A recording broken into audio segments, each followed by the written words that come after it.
스승 가족 여러분, 안녕하십니까? 오늘도 8월 12일 속회공과입니다. 제목은 말과 지혜,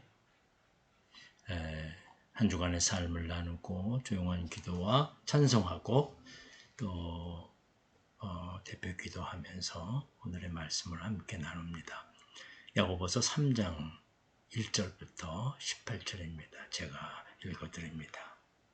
내 형제들아, 너희는 선생된 우리가 더 큰 심판을 받을 줄 알고 선생이 많이 되지 말라. 우리가 다 실수가 많으니 만일 말에 실수가 없는 자라면 곧 온전한 사람이라 능히 온 몸도 굴레 씌우리라. 우리가 말들의 입에 재갈 물리는 것은 우리에게 순종하게 하려고 그 온몸을 제어하는 것이라.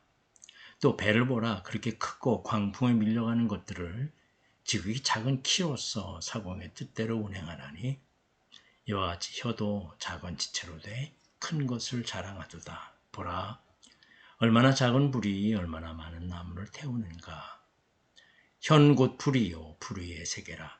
혀는 우리 지체 중에서 온몸을 더럽히고 삶의 수레바퀴를 불사르나니 그 사르는 것이 지옥불에서 나느니라. 여러 종류의 짐승과 새와 벌레와 바다의 생물은 다 사람이 길들일 수 있고 길들여 왔을거니와 혀는 능히 길들일 사람이 없나니 쉬지 아니하는 악이요 죽이는 독이 가득한 것이라.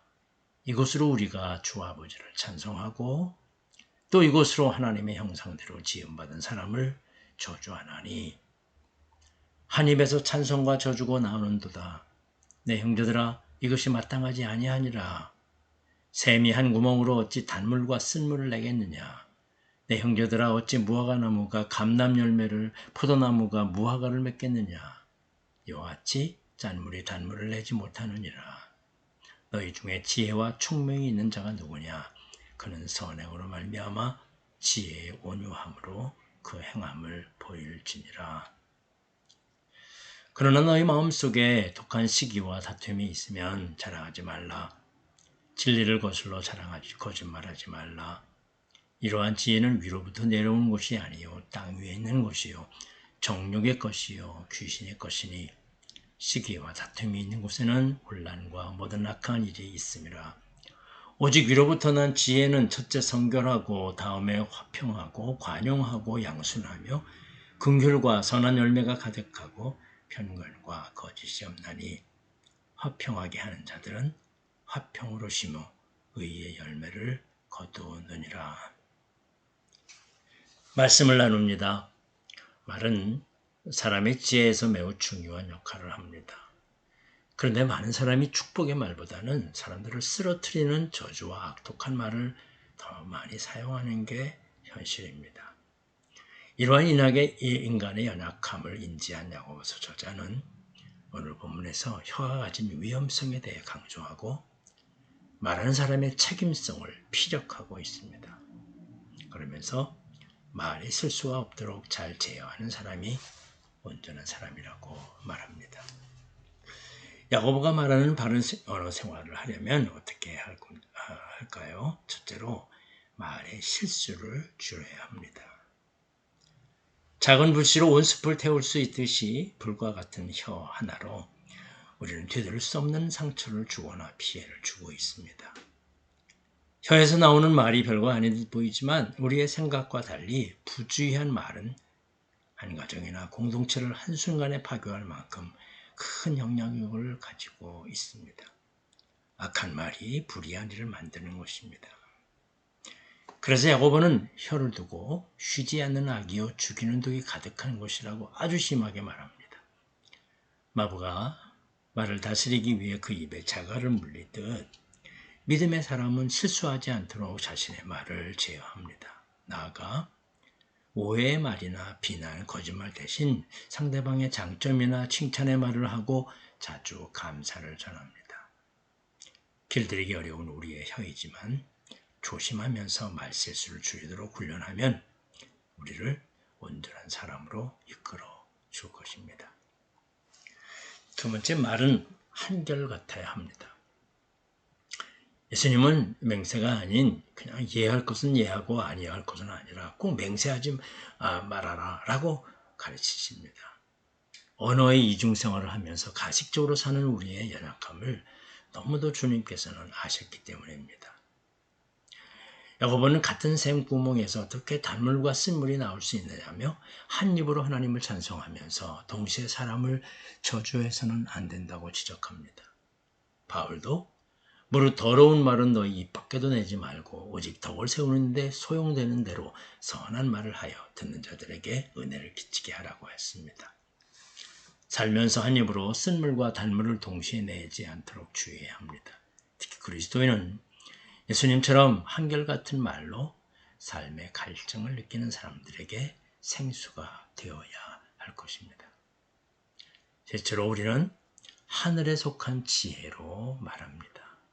야고보는 행함이 있는 믿음을 지혜와 연결시킵니다. 지혜는 두 가지 종류가 있습니다. 첫째는 땅의 지혜입니다. 땅 위의 지혜는 정욕에 속한 곳으로 세상에서 나온 것을 말합니다. 이 지혜는 사용하는 사람은 시기와 다툼과 속임수를 씁니다. 오늘날 많은 지혜로운 사람들입니다. 그 결과 혼란과 많은 악한 일이 생겨납니다. 둘째는 하늘의 지혜입니다. 위에서 내려온 지혜는 하나님의 주신 것으로 이 지혜를 가진 사람은 평화롭고 친절하며 그 행동에 편견과 위선이 없습니다. 자신의 말이 어떤 영향을 끼치는지 잘 알기에 예를 갖추어 대하고 겉과 속이 다른 말을 하지 않습니다.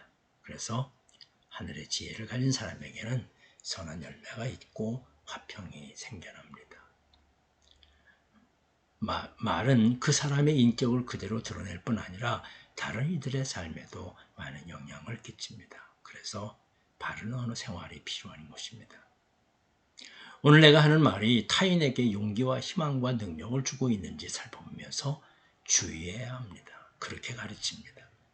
우리 성도들은 하늘의 지혜로 선한 말을 사용해서 깨어진 관계를 회복시키는 그런 은혜를 끼치며 또한 받으며 살아가야 할 줄로 믿습니다. 이제 말씀을 행합니다. 묵상 질문 3가지 참 귀중한 질문들인데요. 첫째로는 내가 자주 말하는 실수는 무엇입니까? 함께 나누어주고 또 좀 더 나아간다면 다른 사람들이 말하는 실수, 잘하는 실수들을 서로 이렇게 이야기해 줄 수 있으면 좋겠습니다. 두 번째로는 한 가지 사실을 각각 다르게 이야기한 적이 있습니까? 이 사람한테 이렇게 얘기하고 저 사람한테는 저렇게 얘기하는 게 우리들의 어떤 편법이에요. 우리는 한 입 가지고 두 말 하지 말아야 합니다. 똑같은 그런 생각과 마음을 가지고 같은 그런 행동을 해야 되겠죠. 세 번째, 나는 평화를 이루는 선한 말을 하고 있습니까? 그렇습니다. 우리 격려하고 이해하고 용납하고 받아주면서 말이죠. 우리 말부터 주님을 배워가고 따라가는 우리들이 되어야 할 것입니다. 삶의 적용에서는 이 이야기입니다. 우리의 말은 사람을 살리기도 하고 죽이기도 합니다. 가정과 공동체 안에서 선한 말을 하면서 화평을 만들어가는 우리들이 되어야 할 줄로 믿습니다. 이어서 우리 중보기도는 가정과 교회, 나라와 국가 지도자들, 교회 지도자들과 선교사를 또 전도 대상자들과 서로의 기도의 제목을 나누고 기도해 주면 좋겠습니다. 찬송과 헌금을 하고 주기도문으로 마칩니다. 서로 격려하면서 우리 이 모임을 폐하면 되겠습니다. 아무튼 우리 9월부터 시작하기로 했는데 기도하면서 준비하고 있습니다. 가능하면 잘 이루어질 수 있도록 그렇게 준비하고 기도하는 우리가 되었으면 좋겠습니다. 고맙습니다.